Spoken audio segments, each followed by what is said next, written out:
dari KKN Boyolali mau diskusi tentang vaksinasi. Karena kemarin di Desa Tepogo tepatnya tanggal 28 Juli kan ada vaksinasi massal ya. Ini banyak pertanyaan mungkin dari warga-warga tentang sebenarnya apa sih vaksinasi itu, terus apakah harus kita melakukan vaksin, dan ketika kita melakukan vaksin kan ada beberapa gejala yang muncul gitu ya. Itu kadang membuat orang tuh jadi takut dan ragu ketika melakukan vaksinasi. Jadi sebenarnya apa sih gejala-gejala itu? Nah, kita di sini mau santai aja terkait vaksinasi itu. Mungkin dari pertama dulu nih Bu, sebenarnya vaksin dan vaksinasi itu apa sih Bu? Kalau boleh tahu. Bismillahirrahmanirrahim. Kenalan dulu ya. Supaya tahu nanti yang jawab ini kompeten apa ya. Nama saya Dr. Aisyah, saya di sini sebagai ketua vaksinasi untuk Puskesmas Tepogo. Sebenarnya kalau kita ngomong vaksinasi itu adalah proses pemberian vaksin. Ya, untuk apa? Untuk menambah imun. Nah, makanya vaksinasi sama imunisasi itu sebenarnya hal yang sama. Nah, kaitannya sama imunisasi atau vaksinasi COVID-19 ini adalah pemberian vaksin dengan zat aktif. Saat ini yang kita pakai adalah zat aktifnya berupa virus corona yang sudah dilemahkan atau yang dimasukkan ke dalam tubuh. Harapannya nanti muncul antigen spesifik melawan virus itu. Itu vaksinasi ya. Dan jenis-jenis dari vaksin itu kan banyak sekali ya. Dan itu apakah ada perbedaan di antara jenis-jenis itu? Kita fokusnya ke vaksin COVID ya. Nih, vaksin COVID-19 ini saat ini di dunia itu ada 3 jenis berdasarkan dalamnya vaksin. Ada yang vaksin yang dibuat dari virus corona yang dilemahkan atau yang dimatikan. Itu jenisnya kalau di Indonesia mungkin yang masuk Sinovac sama Sinovac. Ya. Terus ada juga dari virus hidup, ya, tapi bukan corona ya. Adenovirus namanya. Adenovirus yang dimasukkan ke dalam tubuh, dibentuk dalam vaksin itu. Mungkin kalau di Indonesia terkenalnya sebagai AstraZeneca, tapi ada juga merek lain, Sputnik ya. Terus yang satu lagi ada vaksin yang terbuat dari mRNA virus corona gitu ya. Mungkin kalau yang sudah masuk ke Indonesia baru Moderna gitu ya, tapi kalau di luar ada Moderna, ada apa, Pfizer. Nah, itu sama. Jadi jenis vaksin itu berbeda dari isinya. Bentuk dari vaksin itu. Betul, zat aktif yang ada dalam vaksin itu. Karena zat aktifnya saja berbeda, sehingga mungkin nanti akan mengakibatkan perbedaan dalam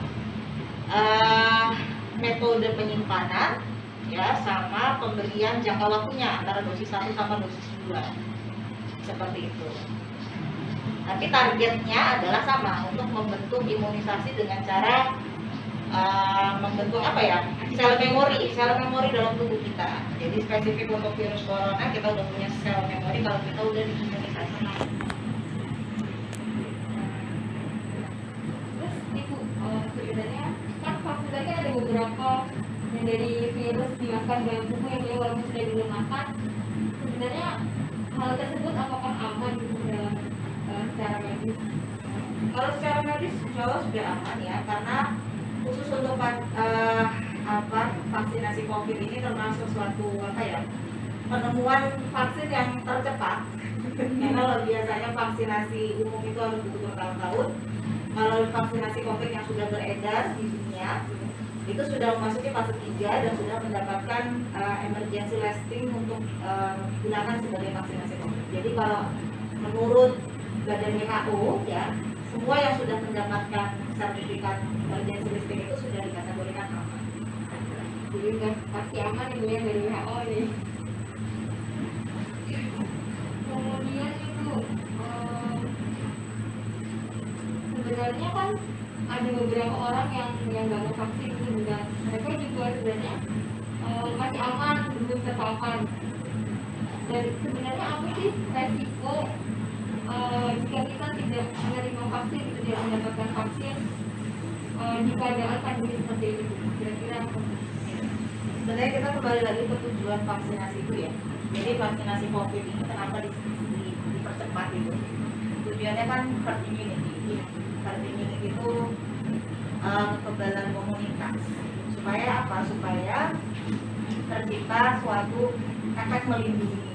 Karena ada beberapa orang yang mau tapi memang karena kondisi tubuhnya, sakitnya sehingga tidak bisa divaksin.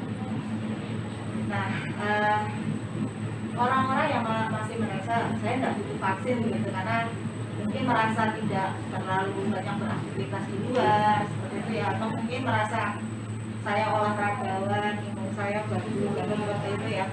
Sebenarnya gini, kita tuh mau melindungi, jangan berpikir saya ini nggak bakalan benar. Berpikirlah gimana orang tua saya, anak bayi yang kebetulan dekat sama saya itu kan nggak punya perlindungan ya. Mau kita vaksin juga nggak bisa kan. Nah, jadi kita mau melindungi yang seperti itu.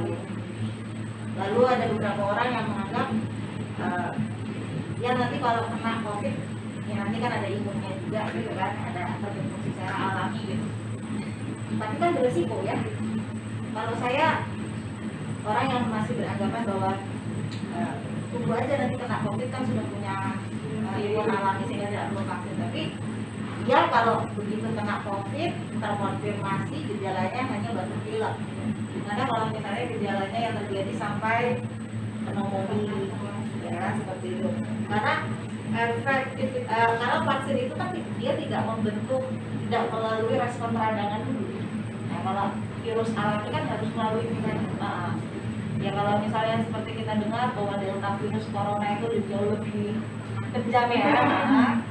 Ya kalau misalnya bisa bertahan, alhamdulillah terbentuk imun. Tapi itu juga kan jangka waktunya hanya sekitar 3 bulanan. 3 bulanan. Anda mau memilih resiko yang lebih besar, di mana Anda harus terpapar dulu, sakit dulu, pilihannya sehat atau meninggal gitu kan, dibanding pilihan yang satu lagi Anda vaksin, antigennya spesifik, Anda tidak perlu panas dingin, dan jangka waktunya bisa sampai 6 bulan. Dan kembali ke pilihannya. Tapi sekali lagi fungsinya vaksinasi, herd immunity, dan kita mau melindungi. Jangan egois, saya sehat, saya kuat, saya bisa kebal vaksin, tidak. Kita juga harus berpikir ada masyarakat yang maupun divaksin tapi dia tidak boleh ya, seperti bayi, seperti orang yang sudah sangat sepuh, atau orang-orang muda tapi punya lupus, punya kanker, mau divaksin kan nggak boleh ya. Kita mau itu yang seperti itu. Jadi vaksin itu bukan hanya untuk diri kita sendiri tapi juga buat orang lain sekitar kita ya. Tadi udah perkenalan tentang vaksin atau vaksinasi, terus kenapa sih kita butuh vaksin. Mungkin yang selanjutnya nih Bu, gimana sih mekanisme vaksin untuk diindoskan ke dalam tubuh? Mereka tuh membentuk, itu kan antibodi itu ya, yang spesifik. Itu bagaimana sih mekanismenya sehingga terbentuklah antibodi spesifik menangkal ketika virus COVID itu menyerang kita. Intinya kalau kita ngomongin respon imun itu kan panjang dan harus istilahnya orang yang saya mengerti itu harus punya basic, kalau nggak biologi harus vaksin kedokteran.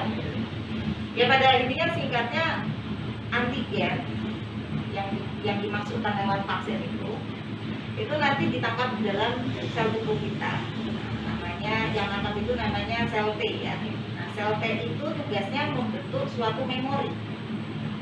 Jadi intinya ketika ada virus yang punya materi sama, misalnya corona, vaksin corona untuk virus corona atau virus SARS yang mirip corona, tubuh kita sudah punya daya ingat sehingga ketika nanti itu masuk ke dalam tubuh kita, virus itu dia sudah tahu mana nih tentara yang harus ditugaskan untuk melawan si virus itu. Jadi tidak perlu tentaranya spesifik aja gitu. Jadi nggak semua, ibaratnya kalau dalam tubuh itu ada polisi, ada TNI gitu kan, ada macam-macam. Nah, ini virus corona ini wis tahu di oleh TNI aja, karena udah divaksin. Jadi TNI saja gitu. Jadi dalam tubuh itu reaksi peradangannya nggak perlu bombardir sana sini, karena wis tahu tubuh kita sudah punya memori spesifik udah lawan aja gitu.